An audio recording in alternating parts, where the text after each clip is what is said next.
The events of the campaign against Porus are described in Alexander's letters. He tells us that the river Hydaspes flowed between the two camps, and that Porus stationed his elephants on the opposite bank and kept the crossing continually watched. Alexander caused a great deal of noise and commotion to be made day after day in his camp, and in this way accustomed the barbarians not to be alarmed by his movements.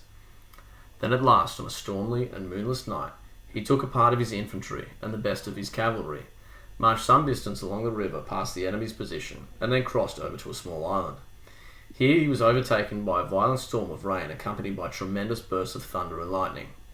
Although he saw that a number of his men were struck dead by lightning, he continued the advance and made for the opposite bank. After the storm of Hydaspes, which was roaring down in high flood, had scooped out a deep channel, so much of the stream was diverted in the direction, and the ground between the two currents had become broken and slippery, and made it impossible for his men to gain a firm footing. It was on this occasion that Alexander is to have exclaimed, "O you Athenians, will you ever believe what risks I am running just to earn your praises?" This is the version which one Secretus gives us of the battle. But according to Alexander's own account, the Macedonians left their rafts and waded across the breach in full armour, up to their chests in water. After making the crossing, Alexander rode on for more than 2 miles ahead of the infantry. He calculated that if the enemy attacked with their cavalry, he could overcome them easily, and if they moved up their infantry, there would still be time for his own to join him. His judgment proved quite correct. He was attacked by 1,000 of the enemy's cavalry and 60 of their chariots, and killed 400 of their horsemen. Then Porus, understanding that Alexander had crossed, advanced against him with his whole army, but left behind a force sufficient to prevent the remainder of the Macedonians from crossing.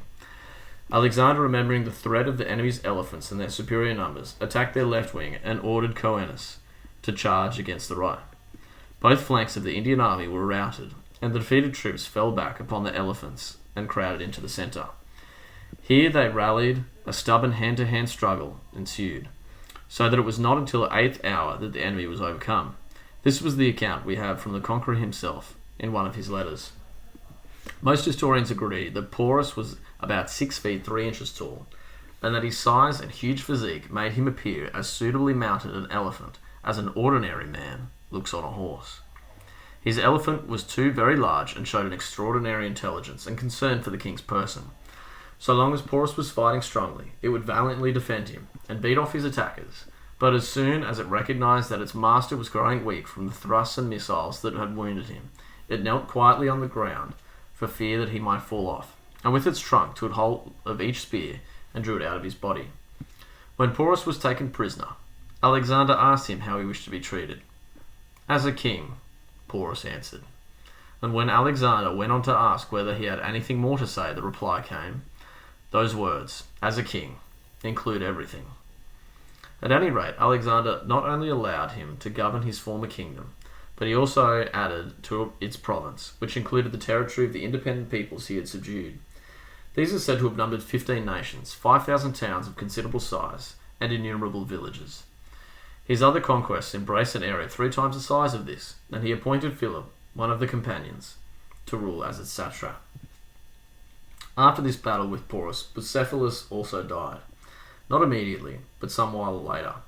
Most historians report that he died of wounds received in the battle for which he was being treated, but according to one Secretus, it was from old age.